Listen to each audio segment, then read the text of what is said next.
Bus reality show ವಿಚಾರಕ್ಕೆ ಬಂದಾಗ neck to neck fight ಕೊಡ್ತಾ ಇದ್ದಾರೆ ಅಂತ ಹೇಳ್ಬೋದು. ಹೊರಗಜ್ಜನ ಆಶೀರ್ವಾದ ತಗೊಂಡಿರೋದಾಗಿರ್ಬೋದು, ನಮ್ಮ ಹುಡುಗಿ ಕರಾವಳಿ ಹುಡುಗಿ ಬಿಗ್ ಬಾಸ್ಗೆ ಹೋಗಿದ್ದಾಳೆ ಅನ್ನೋ ಒಂದು ವಿಚಾರದಲ್ಲಿ ತುಂಬಾ ಜನ ತುಂಬಾ ಇಷ್ಟಪಡ್ತಿದ್ದಾರೆ. ಡಿಸರ್ವ್ ಇದರ ಉತ್ತಮಕ್ಕಾಗಿರ್ಬಹುದು, ಕಿಚ್ಚನ ಚಪ್ಪಾಳೆಗಾಗಿರ್ಬಹುದು 2 ವೀಕ್ ತುಂಬಾ ಕ್ರೂಷಿಯಲ್ ಚಾನ್ಸಸ್ ಇದೆ ಅವ್ರಿಗೆ.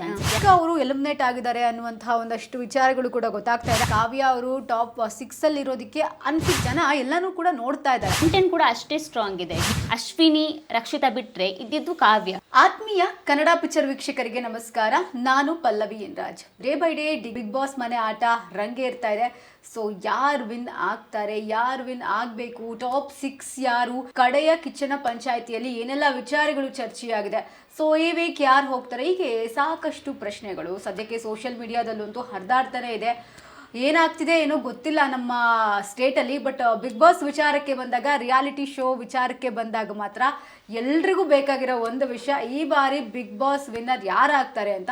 ಸೊ ಕಾದ್ ನೋಡೋಣ. ಇನ್ನು 1 ವಾರ ಮಾತ್ರ ಬಾಕಿ ಇರುವಂಥದ್ದು. ಬಟ್ ಸದ್ಯದ ಪರಿಸ್ಥಿತಿ ನೋಡ್ತಾ ಇದ್ರೆ ಗಿಲ್ಲಿ ಅವರ ಕ್ರೇಜ್ ಜೋರಾಗಿದೆ, ಜೊತೆಗೆ ಅಶ್ವಿನಿ ಅವರ ಕ್ರೇಜ್ ಕೂಡ ಜೋರಾಗಿದೆ. ಹಾಗೆ ಇಬ್ರು ನೆಕ್ ಟು ನೆಕ್ ಫೈಟ್ ಕೊಡ್ತಾ ಇದ್ದಾರೆ ಅಂತ ಹೇಳ್ಬೋದು. ಟಾಪ್ 3 ಅಂತ ಬಂದಾಗ ರಕ್ಷಿತಾ ಅವ್ರಿಗೂ ಕೂಡ ಒಂದಷ್ಟು ಕರಾವಳಿ ಭಾಗದವರು, ಅವ್ರ ಫ್ಯಾನ್ಸ್ ಫಾಲೋಯಿಂಗ್ ಕೂಡ ರಕ್ಷಿತಾ ಅವರು ಹೊಂದಿದ್ದಾರೆ. ಸೊ ನೋಡೋಣ ಈ ಒಂದು ಬಿಗ್ ಬಾಸ್ನಲ್ಲಿ ಏನೇನು ನಡೀತಿದೆ. ಸದ್ಯಕ್ಕೆ ನನ್ನ ಈ ಒಂದು ಕಾರ್ಯಕ್ರಮದಲ್ಲಿ ನನ್ನ ಜೊತೆಗೆ ನನ್ನ ಕೊಲೀಗ್ ಹರ್ಷಿತಾ ಜಾಯ್ನ್ ಆಗಿದ್ದಾರೆ. ಸೊ ಏನೆಲ್ಲ ಆಗ್ತಾ ಇದೆ ರ್ಯಾಂಡಮ್ ಆಗಿ ಚರ್ಚೆ ಮಾಡ್ತಾ ಹೋಗೋಣ. ಮೊದಲನೇದಾಗಿ ಅವ್ರನ್ನ ವೆಲ್ಕಮ್ ಮಾಡ್ತೀನಿ. Hi Harshita. Hi Pallavi. Okay, ಹೇಗೆ ಅನಿಸಿದೆ ಬಿಗ್ ಬಾಸ್? ಚೆನ್ನಾಗಿ ನಡೀತಾ ಇದೆ. ಇನ್ನೇನು 1 ವಾರದಲ್ಲಿ ಯಾರು ವಿನ್ನರ್ ಆಗ್ತಾರೆ ಅಂತ ನಮ್ಗೆ ಗೊತ್ತಾಗುತ್ತೆ. ಸೊ ಹಾಗಾಗಿ ನೋಡ್ಬೇಕು ಏನಾಗುತ್ತೆ ಅಂತ.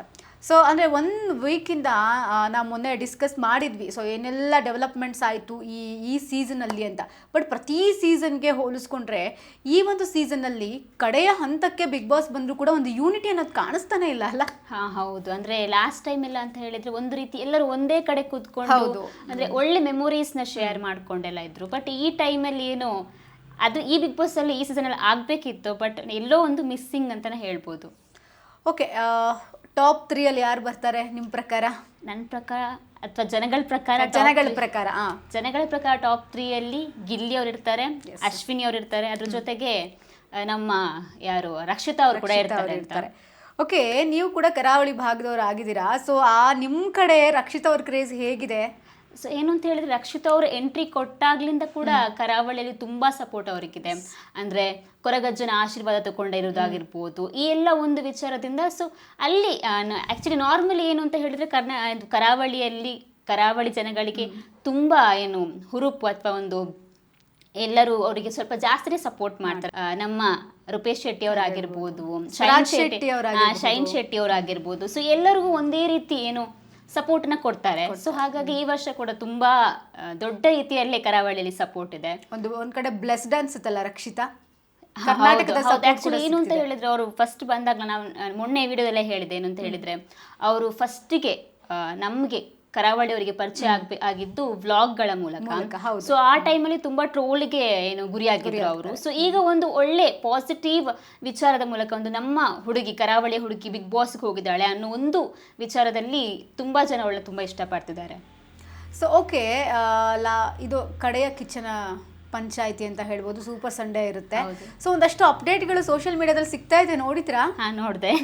ಓಕೆ, ಅಂದ್ರೆ ಈ ವಾರದ ಒಂದು ಕಿಚ್ಚನ ಚಪ್ಪಾಳೆ ಆಗಿರಬಹುದು, ಉತ್ತಮ ಆಗಿರ್ಬೋದು, ಅಶ್ವಿನಿ ಗೌಡ ಅವರಿಗೆ ಸಿಗುತ್ತಂತೆ. ಸೊ ಅಶ್ವಿನಿ ಗೌಡ ಅವರ ಒಂದು ಆಟನ ನಾವು ಬಿಗ್ ಬಾಸ್ ಫಾಲೋ ಅಪ್ ಮಾಡ್ತೀವಿ.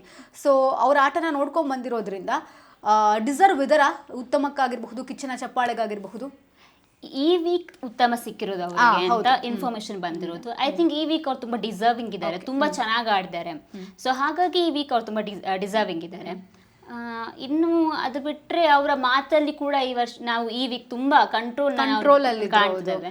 ಸೊ ಅದೇ ಹೇಳಿದೆ ಅಲ್ವಾ, ಈ ಒಂದು 2 ವೀಕ್ ತುಂಬಾ ಕ್ರೂಷಿಯಲ್ ಎಲ್ಲಾ ಕಂಟೆಸ್ಟೆಂಟ್ಸ್ ಗಳಿಗೆ ಕೂಡ. ಸೊ ಹಾಗಾಗಿ ಈ ವೀಕ್ ಅವ್ರು ತುಂಬಾ ಚೆನ್ನಾಗಿ ಆಡಿದ್ದಾರೆ. ಓಕೆ, ಅಂದರೆ ಇಷ್ಟು ದಿನಗಳ ಕಾಲ ಸ್ಟಾರ್ಟಿಂಗ್ ಇಂದ ಲಾಸ್ಟ್ 2 ವೀಕ್ಸ್ವರೆಗೂ ಕೂಡ ಅಶ್ವಿನಿ ಅವ್ರನ್ನ ಎಲ್ಲೋ ಒಂದು ಕಡೆ ಬಿಗ್ ಬಾಸ್ ನೆಗೆಟಿವ್ ಆಗಿ ತೋರಿಸ್ತಾ ಇದ್ರು. ಬಟ್ ಈ 2 ವೀಕ್ಸಿಂದ ತುಂಬ ಪಾಸಿಟಿವ್ ಆಗಿ ಮೂವ್ ಆಗ್ತಿದ್ದಾರೆ. ಅಶ್ವಿನಿ ಅವರು ಏನಕ್ಕೂ ರಿಯಾಕ್ಟ್ ಮಾಡ್ತಾ ಇಲ್ಲ. ಏನಾದರೂ ಆದರೆ ಒಂದಷ್ಟು ಮೋಟಿವೇಶನ್ ರೀತಿ ಮಾತಾಡೋ ರೀತಿ ಆಗಿರಬಹುದು, ಗಿಲ್ಲಿ ಅವರು ಒಂದಷ್ಟು ಕೌಂಟರ್ ಕಟ್ಟರೆ ಸೈಲೆಂಟ್ ಆಗಿರೋದಾಗಿರಬಹುದು, ರಕ್ಷಿತಾ ಜೊತೆಗೂ ಅಷ್ಟೇ ಒಳ್ಳೆ ರೀತಿ ಸಂಬಂಧವನ್ನು ಹೊಂದಿರೋದಾಗಿರಬಹುದು. ನೆನ್ನೆ ಉತ್ತಮ ಅಂತ ಬಂದಾಗ ಮನೆ ಮಂದಿ ಉತ್ತಮ ಎಲ್ಲ ಅಶ್ವಿನಿ ಅವ್ರಿಗೆ ಕೊಡ್ತಾರೆ. ಅಂದರೆ ಈ ಒಂದು ಸಿಚುವೇಶನ್ ನೋಡ್ತಾ ಇದ್ರೆ ಅಶ್ವಿನಿ ಅವರು ಬಹುಶಃ ಗೆಲ್ಲೋ ಚಾನ್ಸಸ್ ಇದೆ ಅಂತ ಅನ್ಸುತ್ತಾ? ಚಾನ್ಸಸ್ ಇದೆ ಅವ್ರು ಗೆಲ್ಲೋ ಚಾನ್ಸಸ್. ಯಾಕಂತ ಹೇಳಿದ್ರೆ ಅವರು ಫಸ್ಟ್ ಇಂದ ಹಿಡಿದು ಇಲ್ಲಿವರೆಗೂ ಒಂದು ಒಳ್ಳೆ content, back to back content ಕೊಟ್ಟಿದ್ದಾರೆ. ಸೊ ಹಾಗಾಗಿ ಅದರ ಜೊತೆಗೆ ಅವರು ರೀಸೆಂಟ್ ಆಗಿ ಚೇಂಜಸ್ ಆಗಿರೋದು ಅಂತ ನಾವು ನೋಡ್ತಾ ಹೋದ್ರೆ ಜನಗಳ ಪ್ರಕಾರ ಒಂದಿಷ್ಟು ಜನ ಏನ್ ಹೇಳ್ತಾರೆ ಅಂತ ಹೇಳಿದ್ರೆ ನಾಟಕೀಯವಾಗಿ ಅಂದ್ರೆ ಚೇಂಜ್ ಆಗಿಲ್ಲ, just for the sake of camera ಅವ್ರು ಆ ಥರ ಮಾಡ್ತಿದ್ದಾರೆ ಅಂತ. ಬಟ್ ಇನ್ನೊಂದು ಕಡೆ ನೋಡ್ತಾ ಹೋದ್ರೆ ಪಾಪ ಅವರಿಗೆ ಪ್ರತಿ ಏನು ಬಿಗ್ ಬಾಸ್ ಅಂದ್ರೆ ವಾರ್ಧಕತೆ ಕಿಚ್ಚನ ಪಂಚಾಯಿತಿಯಲ್ಲಿ ಆಗಿರ್ಬೋದು, ಪ್ರತಿ ಸಲ ಅವ್ರಿಗೆ ಏನು ಅಂತ ಹೇಳಿದ್ರೆ ಒಂದು ಕ್ಲಾಸ್ ಇದ್ದೇ ಇರ್ತಿತ್ತು. ಅದು ಒಂದು ಸಾಫ್ಟ್ ಆಗಿರೋ ಕ್ಲಾಸ್ ಆಗಿರ್ಬೋದು ಅಥವಾ ತುಂಬಾ ಏನು ಸುದೀಪ್ ಅವರ ವಾಯ್ಸ್ ಅನ್ನು ರೈಸ್ ಮಾಡಿ ಮಾತಾಡಿರೋದಾಗಿರ್ಬೋದು. ಸೊ ಎಲ್ಲಾ ರೀತಿಯಲ್ಲಿ ಅವ್ರಿಗೆ ಕ್ಲಾಸಸ್ ಸಿಕ್ಕಿರೋದ್ರಿಂದ ಅವ್ರಿಗೆಲ್ಲ ಒಂದ್ ಕಡೆ ಅನ್ಸಿರ್ಬೋದು ನಾನು ಚೇಂಜಸ್ ಆದ್ರೆ ನಾನು ಹೊರಗಡೆ ನೆಗೆಟಿವ್ ಆಗಿ ಕಾಣ್ತಾ ಇದ್ದೀನಿ. ಬಟ್ ಜನ ಇದನ್ನ ಅಕ್ಸೆಪ್ಟ್ ಮಾಡ್ಕೊಳ್ತಾನೆ ಇಲ್ಲ. ಅಂದ್ರೆ ಈಗ ಯಾರೋ ಒಬ್ಬ ವ್ಯಕ್ತಿ ಇಷ್ಟೂ ದಿನ ನೆಗೆಟಿವ್ ಆಗಿ ತೋರಿಸಿ ಅವರಿಗೆ ರಿಯಲೈಸ್ ಆಗಿರಬಹುದಲ್ಲ, ಬೇಡ ನಾನು ಇದು ಮಾತಿರೋದು ಸರಿ ಇಲ್ಲ, ನಾನು ಬದಲಾಗಬೇಕು ಅಂತ ಅನಿಸಿ ಅವ್ರು ಬದಲಾಗಿರ್ಬೋದು ಅಶ್ವಿನಿ ಅವರು. ಸೊ ಜನಗಳು ಅದನ್ನ ತಗೊಳ್ತಾನೆ ಇಲ್ಲ ಅವರು ಅದನ್ನ, ಅಲ್ವಾ? ಅಂದ್ರೆ ತಗೊಳಕ್ಕೂ ಕಷ್ಟ ಆಗುತ್ತೆ. ಅಂದ್ರೆ ನಾರ್ಮಲಿ ಮನುಷ್ಯರು ಯಾರೇ ಒಬ್ರು ಇಷ್ಟು ದಿವಸ ನಮ್ಮೊಟ್ಟಿಗೆ ಚೆನ್ನಾಗಿಲ್ಲ, ಇವಾಗ ಚೆನ್ನಾಗಿದ್ದಾರೆ ಅನ್ನೋದ್ವಾಗ ಎಲ್ಲೋ ಒಂದ್ ಕಡೆ ಅವರಿಗೆ ಡೌಟ್ ಬರ್ಬೋದು. ಅಂದ್ರೆ ಅದು ಮನುಷ್ಯ ಸಹಜ ಅಂತಾನೆ ನಾವು ಹೇಳ್ಬೋದು. ಸೊ ಹಾಗಾಗಿ ಕೆಲವರಿಗೆ ಎಷ್ಟು ಜನಕ್ಕೆ ಡೌಟ್ ಬಂದಿದೆ. ಇನ್ನು ಕೆಲವರಿಗೆ ಏನು ಅಂತ ಹೇಳಿದ್ರೆ ಮೊದ್ಲಿಂದಾನೇ ಅವ್ರನ್ನ ನೆಗೆಟಿವ್ ಆಗಿ ನೋಡ್ಕೊಂಡು ಬಂದ್ರಿಂದ ಅದನ್ನ ಎಕ್ಸೆಪ್ಟ್ ಮಾಡ್ಕೊಳ್ಳಿಕ್ಕೆ ಅವರಿಗೆ ಆಗ್ತಾ ಇಲ್ಲ ಅಂತ. ಬಟ್ ಈ ವೀಕ್ ಬಂದಾಗ ರಾಶಿಕಾ ಅವರು ಎಲಿಮಿನೇಟ್ ಆಗಿದ್ದಾರೆ ಅನ್ನುವಂತಹ ಒಂದಷ್ಟು ವಿಚಾರಗಳು ಕೂಡ ಗೊತ್ತಾಗ್ತಾ ಇದೆ. ಅನ್ಫೇರ್ ಅನ್ಸುತ್ತಲ್ಲ ರಾಶಿಕಾ? ಗೇಮ್ ವೈಸ್ ಅನ್ಫೇರ್ ಅಂತ ಅನ್ಸುತ್ತೆ. ಬಿಕಾಸ್ ತುಂಬಾ ಚೆನ್ನಾಗಿ ಆಡಿದ್ದಾರೆ. ಎಲ್ಲಾ ಒಂದು ಏನು ಟಾಸ್ಕ್ ಗಳಲ್ಲಾಗಿರ್ಬೋದು ಅವ್ರಿಗೆ ಎಷ್ಟಾಗುತ್ತೋ ಅಷ್ಟು ಪ್ರಯತ್ನನ ಹಾಕಿ ವಿನ್ ಕೂಡ ಆಗಿದ್ದಾರೆ. ಒಂದು ರೀತಿ ಅವರು ಟಾಸ್ಕ್ ವಿನ್ ಈ ಒಂದು ವರ್ಷದ ಸೀಸನ್ ಅಲ್ಲಿ. ಸೊ ಎಲ್ಲೋ ಒಂದ್ ಕಡೆ ಅವರು ಏನ್ ಗೊತ್ತಾ, ಎಷ್ಟೇ ಟಾಸ್ಕ್ ಆಡಿದ್ರು ಕೂಡ ಅಲ್ಟಿಮೇಟ್ ಆಗಿ ಜನಕ್ಕೆ ಮನರಂಜನೆ ಬೇಕು, ಮತ್ತೆ ಅದ್ರ ಜೊತೆಗೆ ಜನರೊಟ್ಟಿಗೆ ಕನೆಕ್ಟ್ ಆಗಬೇಕು. ಸೊ ಈ ಎಲ್ಲೋ ಒಂದು ವಿಚಾರಗಳಲ್ಲಿ ರಾಶಿಕಾ ಅವರು ಎಡವಿದ್ದಾರೆ. ಸೊ ಹಾಗಾಗಿ ಅವರು ಈ ಒಂದು ಸೀಸನ್ ಅಲ್ಲಿ ಹೊರಗಡೆ ಬಂದಿರಬಹುದು ಅಂತ. ಈಗ ರಾಶಿಕಾ ಅವರಿಗೆ ಕಂಪೇರ್ ಮಾಡಿದ್ರೆ ಕಾವ್ಯ ಅವರು ಟಾಪ್ 6 ಅಲ್ಲಿ ಇರೋದಕ್ಕೆ ಅನ್ಫಿಟ್ ಅಂತಂದ್ರೆ ಈಗ ಟಾಸ್ಕ್ ಅಂತ ಬಂದಾಗಲೂ ಕೂಡ ಕಾವ್ಯ ಅವರ ಕಾಂಟ್ರಿಬ್ಯೂಷನ್ ಇಲ್ಲ. ಗಿಲ್ಲಿ ಜೊತೆಗೆ ಸೇರ್ಕೊಂಡಿದ್ರು, ಅವ್ರ ಜೊತೆಗೆ ಒಂದಷ್ಟು ಕಾಮಿಡಿ ಕಂಟೆಂಟ್ಗಳನ್ನ ಕೊಟ್ಟರು, ಇದನ್ನೆಲ್ಲ ಒಪ್ಕೊಳ್ಳೋಣ. ಬಟ್ ಟಾಸ್ಕ್ ವಿಚಾರಕ್ಕೆ ಬಂದಾಗ, ಗೇಮ್ಸ್ ವಿಚಾರಕ್ಕೆ ಬಂದಾಗ ಕಾವ್ಯಾಗಿಂತ better Rashika. But at least top 6 ಅಲ್ಲಾದರೂ ಅವ್ರನ್ನ ಇಟ್ಕೊಳ್ಬಹುದಿತ್ತಲ್ವಾ? ಅಂದರೆ ಲೈಕ್ ಜನ ಎಲ್ಲನೂ ಕೂಡ ನೋಡ್ತಾ ಇದ್ದಾರೆ, ಜನಗಳ ಅಭಿಪ್ರಾಯದ ಪ್ರಕಾರವಾಗಿಯೂ ಕೂಡ ಇಟ್ಕೋಬೋದಿತ್ತಲ್ವಾ ಅಂತ. ಜನಗಳ ಅಭಿಪ್ರಾಯನೇ ಅದೇ ಆಗಿರ್ಬೋದಲ್ವಾ, ಹೇಳಿಕ್ಕಾಗಲ್ಲ. ಅಂದ್ರೆ ನೋಡಿ ಏನು ಅಂತ ಹೇಳಿದ್ರೆ ವೋಟಿಂಗ್ ಅಂತ ನಮ್ಮ ವೀಕ್ ಚೇಂಜ್ ಆಗ್ತಾನೆ ಇರುತ್ತೆ. ಸೊ ಈ ಒಂದು ವಿಚಾರದಲ್ಲಿ ಏನು ಅಂತ ಹೇಳಿದ್ರೆ ಕಾವ್ಯ ಅವರು ಡಿಸರ್ವಿಂಗ್ ಅಥವಾ ಅನ್ಫಿಟ್ ಅಂತ ಹೇಳಕ್ಕೂ ಆಗಲ್ಲ. ಯಾಕಂತ ಹೇಳಿದ್ರೆ ಅವರ ಏನು ಕಂಟೆಂಟ್ ಕೂಡ ಅಷ್ಟೇ ಸ್ಟ್ರಾಂಗ್ ಇದೆ. ಗಿಲ್ಲಿ ಜೊತೆ ಆಗಿರ್ಬೋದು ಅಥವಾ ಅಶ್ವಿನಿ ಅವ್ರ ಜೊತೆ ಜಗಳ ಆಗಿರ್ಬೋದು, ಈ ಎಲ್ಲ ಒಂದು ವಿಚಾರದಲ್ಲಿ ಅವರು ಎಲ್ಲೋ ಒಂದು ಕಡೆ ಟಾಸ್ಕ್ ವೈಸ್ ನಾನು ಒಪ್ಕೋತೀನಿ ಅವರು ಏನು ರಾಶಿಕಾ ಅವ್ರಿಗಿಂತ ಅಷ್ಟು ಚೆನ್ನಾಗಿ ಆಡಿಲ್ಲ. ಬಟ್ ಅವ್ರು ತುಂಬ ಚೆನ್ನಾಗಿ ಏನು ಅಂತ ಹೇಳಿದ್ರೆ ಬಿಗ್ ಬಾಸ್ ಮನೆಯಲ್ಲಿ ಯಾವುದೆಲ್ಲ ರೀತಿಯಲ್ಲಿ ಏನು ಒಂದು ಸರ್ವೈವ್ ಆಗಬೇಕು ಆ ರೀತಿಯಲ್ಲಿ ಎಲ್ಲ ಒಂದು ರೀತಿಯಲ್ಲಿ ಅವರು ಟಾಪಲ್ಲಿದ್ದರು. ಅಂದರೆ ಹುಡುಗಿಯರಲ್ಲಿ ಏನು ಅಶ್ವಿನಿ, ರಕ್ಷಿತಾ ಬಿಟ್ಟರೆ ಇದ್ದಿದ್ದು ಕಾವ್ಯ.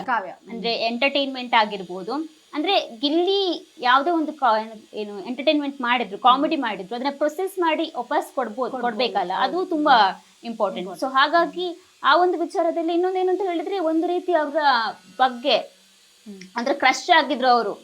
ಸೊ ಅವ್ರು ಎಂಟ್ರಿ ಕೊಟ್ರಿಂದ ಅವ್ರ ಒಂಥರ ಕಾವ್ಯ ಒಂಥರ ಕರ್ನಾಟಕ ಕ್ರಶ್ ಆಗಿದ್ರು. ಸೊ ಅಲ್ಲಿಂದನೇ ಅವರ ಮೇಲೆ ಒಂದು ಸಾಫ್ಟ್ ಕಾರ್ನರ್ ಇದೆ, ಒಂಥರ ಏನು ಅಂತ ಹೇಳಿದ್ರೆ ಜನಕ್ಕೆ ಕನೆಕ್ಟ್ ಆಗಿದ್ದಾರೆ ಅಂತಾನೆ ಹೇಳ್ಬೋದು. ಹಾಗಾಗಿ ಟಾಸ್ಕ್ ವೈಸ್ ಅಥವಾ ಟಾಸ್ಕ್ ಮಾತ್ರ ಬಿಗ್ ಬಾಸ್ ಅಲ್ಲಿ ಮ್ಯಾಟರ್ ಆಗಲ್ಲ.